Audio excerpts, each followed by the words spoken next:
Hello everyone, कैसे हैं आप सब। तो आप सब बढ़िया होंगे। ज्ञान स्टडी में आपका स्वागत है। और आज हम लोग करने वाले हैं शासन व्यवस्था। ठीक है, जितने भी शासन व्यवस्था है सारा हम लोग कंप्लीट करेंगे और ये 16 नंबर का है, जिससे कि हमें एक भी क्वेश्चन जो है उसे छोड़ना नहीं है। सारा क्वेश्चन हम लोग कंप्लीट करेंगे। एक नंबर भी हमारे लिए बहुत ज़्यादा इम्पोर्टेंट है। तो चलिए क्लास स्टार्ट करते हैं। हम लोग स्टार्ट करते हैं मुंडा शासन व्यवस्था से। ठीक है, तो मुंडा शासन व्यवस्था में 7 प्रकार के पदाधिकारी होते हैं। ठीक है, पहला जो होता है वो मुंडा होता है। और मुंडा कौन होता है? तो मुंडा जो है ग्राम प्रधान होता है। ठीक है, इसका क्षेत्र प्रशासन, न्याय तथा लगान वसूलना, न्याय करना और लगान वसूलना इसका कार्य होता है। ठीक है, और डाकुआ कौन होता है? डाकुआ जो है ग्राम प्रधान यानी कि मुंडा का सहयोगी होता है। ठीक है, और ये मुंडा पदाधिकारी लोगों का स्वशासन व्यवस्था और संदेशवाहक का कार्य करता है। क्या कार्य करता है? तो स्वशासन व्यवस्था और संदेशवाहक का कार्य करता है। मानकी, मानकी किसे कहा गया है? तो 10-15 से 20 गांव के ऊपर एक मानकी का पद होता है। ठीक है, और इसका कार्य क्या है? तो कार्य जो है यह कार्यपालिका, विधायिका और न्यायपालिका का प्रमुख होता है। कौन होता है मानकी? तो कार्यपालिका, विधायिका और न्यायपालिका का प्रमुख होता है। ठीक है, और इसके द्वारा लिया गया जो निर्णय होता है वो ही अंतिम निर्णय होता है।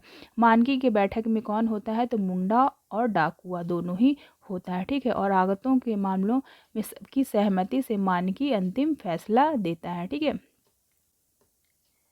तहसीलदार, तहसीलदार किसे कहा गया है? तो लगान वसूली के लिए मानकी का सहयोगी जो है वो तहसीलदार होता है। ठीक है, दिवरी, दिवरी कौन है? तो दिवरी जो है वो गांव का पुजारी को दिवरी कहते हैं। और ये पूजा पाठ, शादी विवाह, पर्व त्यौहार में इसकी प्रमुख भूमिका रहती है। ठीक है, और धार्मिक मामलों में जो दंड निर्धारण होता है वो कौन करता है? तो दिवरी ही दंड का निर्धारण करता है। ठीक है, मानकियाँ, मानकियाँ कौन होता है? तो 3 मानकियों का एक समिति गठित किया जाता है और जिसे कि मानकियाँ कहा गया। ठीक है, यदि मामला बहुत ज़्यादा पेचीदा हो जाता है तब ऐसी स्थिति में ये तीनों विचार विमर्श करते हैं और अंतिम फैसला देते हैं। यात्रा द्यूरी, यात्रा द्यूरी किसे कहा गया? तो यह द्यूरी का सहयोगी होता है। ठीक है, द्यूरी का सहयोगी को यात्रा द्यूरी कहा गया है। ये द्यूरी कौन है? तो द्यूरी जो कि पुजारी है। ठीक है, जो पुजारी है उसे ही द्यूरी कहा गया है। गांव के देवी देवताओं की पूजा करने कराने में यह द्यूरी का साथ निभाता है। ठीक है, सही। नेक्स्ट है नागवंशी शासन व्यवस्था। ठीक है, नागवंशी शासन व्यवस्था के संस्थापक कौन है? तो फनी मुकुट राय हैं। उनके राज्य में कितने परगने थे? तो 66। उन्होंने राजधानी किसे बनाई थी? तो सुतियाम्बे को उन्होंने अपनी राजधानी बनाई थी। ठीक है, प्रथम शताब्दी यानी कि 64 ईस्वी में मुंडाओं की राज्य व्यवस्था नागवंशियों में हस्तांतरित हुई थी। ठीक है, मुंडाओं की पहले राज्य व्यवस्था थी उसे ही नागवंशियों में हस्तांतरित कर दी गई थी। इस व्यवस्था की शुरुआत किसने किया था? तो मंदरा मुंडा ने किया था। नागवंशी प्रशासन की नींव पढ़ा, यहाँ पे होगा पढ़ा। ठीक है, पढ़ा नहीं हुआ। नागवंशी प्रशासन की नींव पढ़ा पंचायत पर आधारित है। ठीक है, पढ़ा पंचायत पर आधारित है नागवंशी शासन प्रशासन की नींव। नागवंशी शासन व्यवस्था के महत्वपूर्ण पद कौन कौन से हैं उसको हम लोग देखते हैं। तो पहला जो है वो महतों का पद है। ठीक है, महतों, गांव का महत्वपूर्ण व्यक्ति को महतों कहा जाता था। ठीक है, भंडारी, दूसरा कौन है? भंडारी राजा की खेती बाड़ी करता था और अन्य भंडारण रखता था और भंडार कोष की निगरानी करता था। भंडारी का ये सब काम था। ठीक है, महाराजा, महाराजा कौन है? तो महाराजा जो है नागवंशी शासन तंत्र का प्रमुख होता था। जो प्रमुख होता था वो कौन होता था? तो महाराजा ही प्रमुख होता था। ठीक है, कुंवर, कुंवर क्या का काम क्या था? तो कुंवर जो है वो महाराजा का सहयोगी और अधिकारी होता था। ठीक है, जो राज्य परिवार से जुड़े होते थे उन्हें राजा भी कहा जाता था। ठीक है, आगे है लाल, लाल किसे कहा गया है? तो सभा में बहस करने का कार्य करते थे। लाल का काम क्या था? तो सभा में बहस करने का कार्य करते थे। ये वकील के समान होते थे। ये 3 प्रकार के होते थे, बड़ा लाल, मंझलाल तथा छोटे लाल। 3 प्रकार के लाल होते थे। ठीक है, बड़ा लाल, मंझलाल और छोटे लाल। ठाकुर, ठाकुर का काम क्या था? तो ये पढ़ा का सहयोगी था ठाकुर। नेक्स्ट जो है वो पढ़ा पंचायत शासन व्यवस्था है। ठीक है, ये तीसरी शासन व्यवस्था हम लोग देख रहे हैं, देख चुके हैं। ठीक है, अगर आप लोगों को हमारा क्लास अच्छा लग रहा है तो आप लाइक शेयर और सब्सक्राइब जरूर करना। तो चलिए देखते हैं पढ़ा पंचायत शासन व्यवस्था। यहाँ 3 स्तरीय शासन व्यवस्था थी। ठीक है, कौन कौन सा स्तर है? तो ग्राम स्तर, पढ़ा राजा स्तर, पढ़ा दीवान स्तर, ये तीनों स्तर है। ठीक है, तो पहले हम लोग ग्राम स्तर देखते हैं। ग्राम स्तर में है महतो। महतो कौन होता है? तो महतो जो है वो ग्राम स्तर यानी गाँव का प्रधान को ही महतो कहा जाता है। ठीक है, महतों के अधीन क्या था? तो प्रशासन, न्याय तथा संपर्क पदाधिकारी का कार्य महतों करता था। ठीक है, और महतों का जो सहयोगी है वो कौन है? तो वो मांझी कहलाता है। ठीक है, मांझी महतों का सहयोगी है और वो क्या काम करता है? तो वो संदेश वाहक का कार्य करता है। संदेश वाहक का कार्य करता है, यानी कि पंचायती आदेशों को गांव वालों तक पहुंचाता है। ठीक है, आगे है पाहन। तो पाहन का काम क्या है? तो पाहन जैसे उसमें दिवरी दिवरी था जो कि पुजारी था, यहाँ पे पाहन है। ठीक है, पाहन और दिवरी एक ही है। धार्मिक अनुष्ठान, पर्व, त्योहार, शादी विवाह का कार्य संपादित करता है। पाहन महतों को पंचायत बैठक में भी सहयोग करता है। पाहन जो है महतों के पंचायत बैठक में भी सहयोग करता है। आगे हम लोग देखते हैं बैगा। बैगा कौन है? तो बैगा जो है पाहन का सहयोगी है। पाहन का सहयोगी कौन है? तो बैगा है। ठीक है, पढ़ा राजा। पढ़ा राजा किसे कहा गया है? ये पढ़ा राजा जो है ये दूसरा स्तर है। ठीक है, 3 स्तर में दूसरा स्तर ये है पढ़ा राजा। 5 से 21 गांव को मिलाकर पढ़ा पंचायत बनता है। ठीक है, 5 से 21 गांव को मिलाकर पढ़ा पंचायत बनता है, जिसके प्रमुख को क्या कहा जाता है? इसका प्रमुख होता है वो पढ़ा राजा कहलाता है।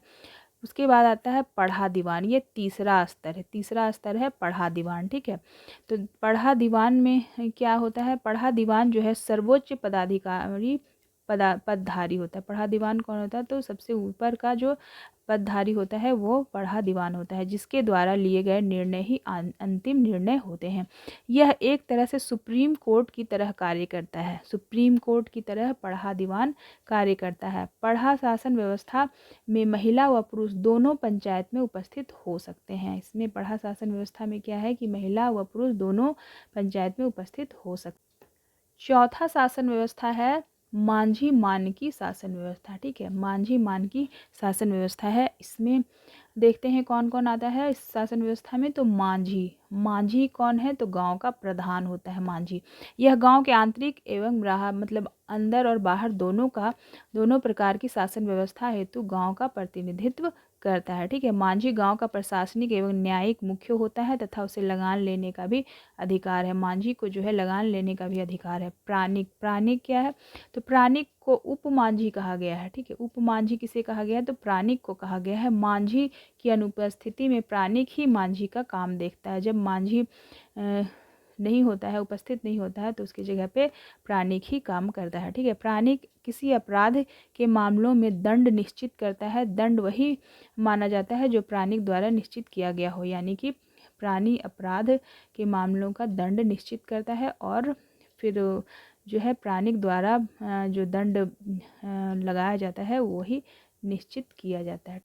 गुड़ैत। गुड़ैत का काम क्या है? तो गुड़ैत मांझी के सचिव के रूप में कार्य करता है। ठीक है, मांझी के कहने पर गांव की बैठकी करने के लिए ग्रामीणों को सूचित करता है, यानी कि ये भी एक तरह का सूचना वाहक का ही कार्य करता है। गांव में के पूजा पाठ में खजांची का भी काम करता है।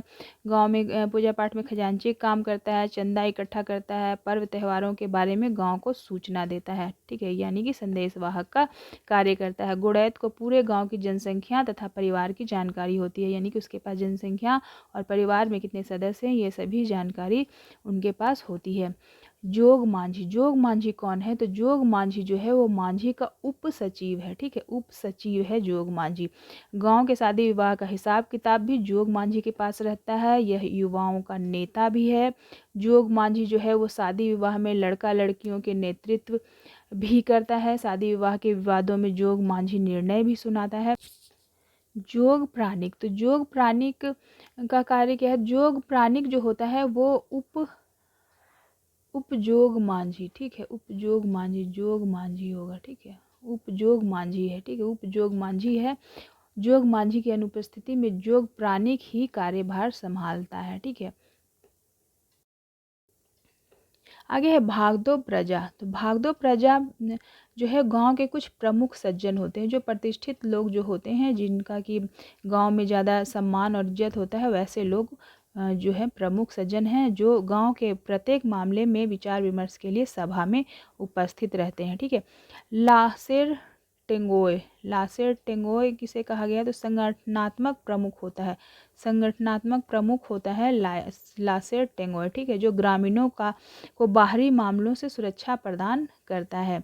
नायके। नायके का क्या काम है? तो नायके जो है गांव के धार्मिक पूजा पाठ को संपन्न कराता है, यानी कि दिउरी और पाहन जो हम लोग आगे पढ़े थे, यहाँ पे नायके है। ठीक है। अपराधों के मामलों में अपना फैसला सुनाता है। गांव के अंदर जितने भी देवी देवता और उसकी पूजा पाठ करता है। ठीक है। देश मांझी। देश मांझी का क्या कार्य है? तो देश मांझी जो होता है वो 5 से 8 गांव के मांझियों को देश मांझी कहा जाता है। 5 से 8 गांव का जो मांझी होता है उसे ही देश मांझी कहा जाता है। यदि किसी मामले का फैसला मांझी नहीं कर सकता है तो उस मामले में मांझी द्वारा देश मांझी के पास लाया जाता है। ठीक है। और 5 से लेकर 8 मांझी मिलकर मामले का फैसला करते हैं। ठीक। परगनैत। परगनैत का कार्य क्या है? तो ये 15 से 20 गांव के बीच एक परगनैत होता है। ठीक है। एक परगनैत कितने गांव के बीच होता है? तो 15 से 20 गांव के बीच होता है। यह गांव के मांझियों का प्रधान होता है। ठीक है। गांव का जो मांझी होता है उसका प्रधान होता है। जिस मामले में देश मांझी नहीं निपटा सकते हैं, यानी कि पहले मांझी निपटाने की कोशिश करता है और उसे नहीं निपटा पाता है, फिर देश मांझी के पास आता है। देश मांझी भी अगर नहीं निपटा पाता है तब परगनैत के पास मामले को लाया जाता है। ठीक है। पास गांव मांझी के द्वारा लाया जाता है, परगनैत के पास लाया जाता है। सुसारिया। सुसारिया कौन है? तो यह सभा को सुचारू रूप से चलाते हैं। यह पद सभी क्षेत्रों में नहीं होता है। सभी क्षेत्रों में यह पद नहीं होता है। ठीक है। सुसारिया पद जो है। चौकीदार। चौकीदार का कार्य क्या है? तो यह मांझी के आदेश से अपराधी व्यक्ति को गिरफ्तार करता है। ठीक है। दिसोम परगन्ना। दिसोम परगन्ना क्या है? कुछ क्षेत्रों में सभी परगनेतों के ऊपर एक दिसोम परगन्ना होता है। ठीक है। सभी परगनेतों के ऊपर कौन होता है? तो दिसोम परगन्ना होता है। जब कोई मामला जो है परगनेतों द्वारा नहीं निपटाया जाता है तो ऐसे मामले को दिसोम परगन्ना के द्वारा निपटाया जाता है। यह अपने आप में एक कैबिनेट है। पहले मांझी के पास जाता है। ठीक है। मांझी नहीं सुलझा पाता है तो फिर देश मांझी के पास जाता है। ठीक है। देश मांझी के पास जाता है, वो भी उसे नहीं सुलझा पाता है तो फिर परगनैत के पास जाता है। परगनैत के पास जाता है, जब उससे भी मामला नहीं सुलझ पाता है तो दिसोम परगन्ना के पास जाता है। ठीक है। और उसे उसके द्वारा जो है मामला को निपटाया जाता है। और यह एक अपने आप में एक कैबिनेट। 5वां शासन व्यवस्था है ढोकलो सोहोर शासन व्यवस्था। ठीक है। यह खड़िया समाज की पारंपरिक स्वशासन व्यवस्था है। इसमें ग्राम पंचायत के अध्यक्ष को ढोकलो सोहोर कहा गया है। ग्राम पंचायत का जो अध्यक्ष होता है उसे ही ढोकलो सोहोर कहा गया है। खड़िया स्वशासन के प्रमुख पद कौन कौन से हैं वो देखते हैं। करटाहा। करटाहा है, हर एक गांव में एक करटाहा होता है जिसे गांव के 20 से 25 अनुभवी लोग मिलकर चुनते हैं। इसे कौन चुनता है? तो 20 से 25 जो गांव के अनुभवी लोग होते हैं वे इन्हें चुनते हैं। करटाहा गांव में असामाजिक कार्य करने वाले को दंड देता है। ठीक है। और यह शुद्धिकरण का भी कार्य करता है। उसके बाद आता है रेड। रेड क्या करता है? तो रेड जो है वो करटाहा का से ऊपर का पद जो होता है वो रेड का पद होता है। परगन्ना का राजा। परगन्ना का राजा क्या करता है? तो यह ग्राम परगन्ना में शासन, न्याय व अन्य मामला को देखता है। ठीक है। और ये रेड से बड़ा पद होता है। खड़िया का राजा। खड़िया का राजा कौन है? तो खड़िया महासभा का सर्वोच्च सभापति जो होता है वो खड़िया का राजा होता है और इसका निर्णय ही अंतिम निर्णय होता है। लिखाकड़। लिखाकड़ क्या करता है? तो सामाजिक, राजनीतिक व प्रशासनिक कार्यों में मदद करता है। तीजाकड़। तीजाकड़ का काम क्या है? तो ये खजांची होता है जो राजा के आय व्यय का विवरण रखता है। महतो। महतो कौन है? तो गांव का प्रमुख व्यक्ति होता है। गांव बसाने वाले लोगों को महतों की उपाधि दी जाती है। जो लोग गांव बसाते हैं उन्हें ही महतों की उपाधि दी जाती है। पाहन कौन है? तो पाहन गांव के पर्व त्योहारों में पूजा पाठ का कार्य पाहन के द्वारा किया जाता है। पाहन को दिवरी भी कहा जाता है। ठीक है। आगे तो ये हो गया हमारा छठा शासन व्यवस्था, ठीक है, जातीय पंचायत शासन व्यवस्था। 5 व्यवस्था हम लोग देख चुके हैं और ये लास्ट व्यवस्था है जिसको कि देख लेते हैं क्या है इसमें। तो जातीय पंचायत ग्राम स्तर, सब डिवीज़न, जिला, राज्य तथा राष्ट्रीय स्तर पर बनते हैं, ठीक है, और अपने क्षेत्राधिकार का प्रयोग मुखिया, प्रमुख, प्रधान आदि करते हैं, ठीक है। कौन कौन करते हैं? तो मुखिया, प्रमुख, प्रधान आदि ये लोग जो है करते हैं।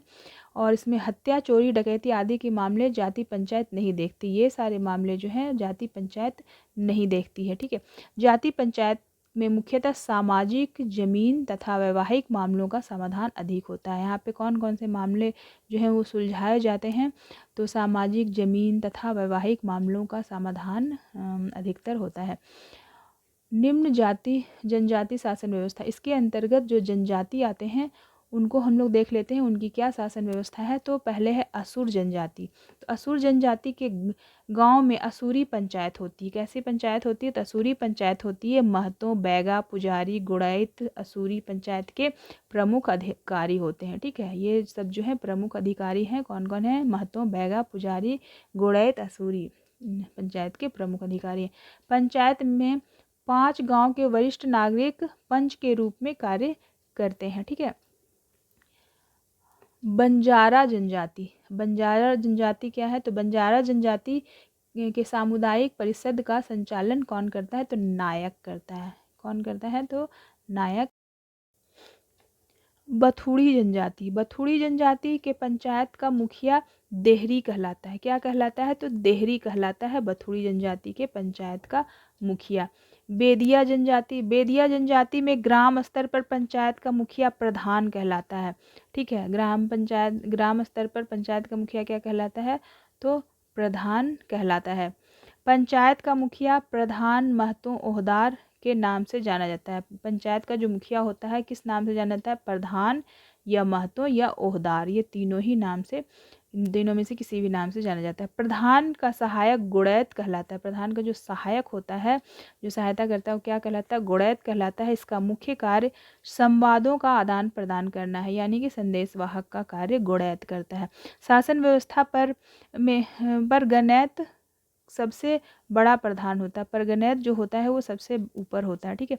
पंचायत के प्रधान में मादी एवं गद्दी कहा जाता है। पंचायत का जो प्रधान को क्या कहा जाता है? तो मादी एवं गद्दी कहा जाता है। बिरहौर जनजाति। बिरहौर जनजाति में टंडा सर्वोच्च संगठन होता है, ठीक है, और इनके मुखिया को नाये कहा जाता है। इनका जो बिरहौर जनजाति का जो मुखिया होता है वो क्या कहलाता है? नाये कहलाता है। और नाये जो है नाये जो है वो सामाजिक, आर्थिक, धार्मिक तथा राजनीतिक क्रियाकलापों को संचालित एवं नियंत्रित कर।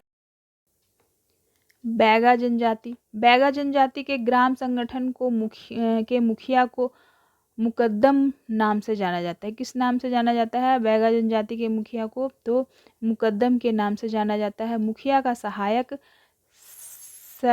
सयाना एवं सीखे, सयाना होगा, ठीक है, सयाना एवं सीखे होते हैं। मुखिया के सहायक कौन होते हैं? सयाना एवं सीखे जो हैं वो बैगा जनजाति के जो है मुखिया के सहायक होते हैं।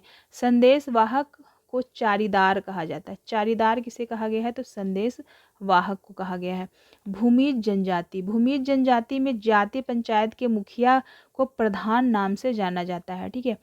चेरो जनजाति। चेरो जनजाति की पंचायत के प्रधान के मुखिया को मुखिया कहा जाता है। चेरो जनजाति की जो पंचायत का प्रधान होता है वो मुखिया कहलाता है। करमाली जनजाति। करमाली जनजाति में जाति पंचायत के मुखिया मालिक कहलाता है। क्या? करमाली जनजाति में जटिल समस्याओं के समाधान हेतु परगन्ना स्तर पर सत गवैया पंचायत बैठती है। कैसी पंचायत बैठती है? तो सत गवैया पंचायत बैठती है। किसमें? तो करमाली जनजाति में। इस जनजाति में अंतर ग्रामीण मामलों के निष्पादन हेतु गठित सत गवैया पंचायत के प्रधान को परगन्ना मालिक कहा जाता है, ठीक है। करमाली जनजाति की शासन व्यवस्था में शिखर स्तर की पंचायत बाईसी पंचायत कहलाती है। कौन सी पंचायत कहलाती है? तो बाईसी पंचायत कहलाती है। बाईसी पंचायत में 17 से 22 गांव शामिल होते हैं। कितने गांव शामिल होते हैं? तो 17 से 22 गांव शामिल होते हैं। बाईसी पंचायत का प्रमुख मुख्य मालिक कहलाता है। क्या कहलाता है? तो मुख्य मालिक कहलाता है। करमाली जनजाति में पंचायत की बैठक की सूचना तथा पंचायत का संदेश लोगों तक पहुंचाने का काम कौन करता है? तो गुड़ैत। गुड़ैत जो है वो संदेश वाहक का कार्य करता है। कंवर जनजाति। कंवर जनजाति में कंवर जनजाति पंचायत के मुखिया को क्या कहा जाता है? तो सयाना नाम से जाना जाता है। ठीक है। इस जनजाति के ग्राम पंचायत का संचालन कौन करता है? तो प्रधान या पटेल करता है। ठीक है, प्रधान या पटेल उसे कहते हैं। खरवार जनजाति। खरवार जनजाति की शासन व्यवस्था में अंतर ग्रामीण पंचायत को चट्टी पट्टी पचौरा या सतौरा नाम से जाना जाता है। किस नाम से जाना जाता है? तो चट्टी पट्टी पचौरा या सतौरा नाम से जाना जाता है। और ये सब जो है 4 गांव के पंचायत को चट्टी कहा गया है, 5 गांव के पंचायत को पचौरा और 7 गांव के पंचायत को सतौरा कहा गया है। ठीक है। खोंड जनजाति। खोंड जनजाति में खोंड जनजाति के ग्राम पंचायत का मुखिया जो होता है वो गोटिया कहलाता है। ठीक है। कोल जनजाति। कोल जनजाति के पंचायत का मुखिया क्या कहलाता है? तो मांझी कहलाता है। कोरवा जनजाति। कोरवा जनजाति में ग्राम पंचायत के मुखिया को क्या कहा जाता है? तो प्रधान कहा जाता है। ठीक है। कोरवा जनजाति में बहिष्कृत व्यक्ति को भोज भात देने पर पुनः समाज में शामिल कर लिया जाता है। यानी कि कोरवा जनजाति में जब जिस व्यक्ति का बहिष्कार कर दिया जाता है, उसे गांव से अगर निकाल दिया जाता है, उसको भोज भात अगर खिलाया जाता है तो उसके बाद उसे समाज में शामिल कर लिया जाता है। और इसे क्या कहा जाता है? तो भात भीतर कहा जाता है। ठीक है। माल पहाड़िया जनजाति। माल पहाड़िया जनजाति में गांव का मुखिया ग्राम पंचायत का प्रधान मांझी कहलाता है। सोरैया पहाड़िया जनजाति। सोरैया पहाड़िया जनजाति में गांव का प्रबंधन मांझी करता है, जो गांव का मुखिया और पुजारी होता है। ठीक है। गांव का मुखिया और पुजारी दोनों ही जो है वो मांझी होता है। परहिया जनजाति। परहिया जनजाति में समाज के संचालन में खूंट का प्रमुख भूमिका होता है। खूंट जो होता है उसका प्रमुख भूमिका होता है। ठीक है। इस जनजाति की जाति पंचायत को भैयारी या फिर जाति गोठ कहा जाता है। क्या कहा जाता है? तो भैयारी या फिर जाति गोठ कहा जाता है। इस जनजाति में ग्राम पंचायत का मुखिया महतो या फिर प्रधान कहलाता है। इस जनजाति में अंतर ग्रामीण पंचायत कारा भैयारी कहलाती है। क्या कहलाती है? तो कारा भैयारी कहलाती है। तो ये लास्ट जनजाति है सबर जनजाति। सबर जनजाति में पंचायत का प्रमुख कौन? प्रधान कहलाता है। ठीक है। क्या कहलाता है? तो प्रधान कहलाता है। सबर जनजाति शासन व्यवस्था में संदेश वाहक का कार्य कौन करता है? तो गुड़ैत करता है। तो आज का क्लास आप लोगों को कैसा लगा आप कमेंट करके ज़रूर बताना। अगर अच्छा लगा हो तो आप लाइक शेयर और सब्सक्राइब जरूर करना। तो मिलते हैं नेक्स्ट क्लास में।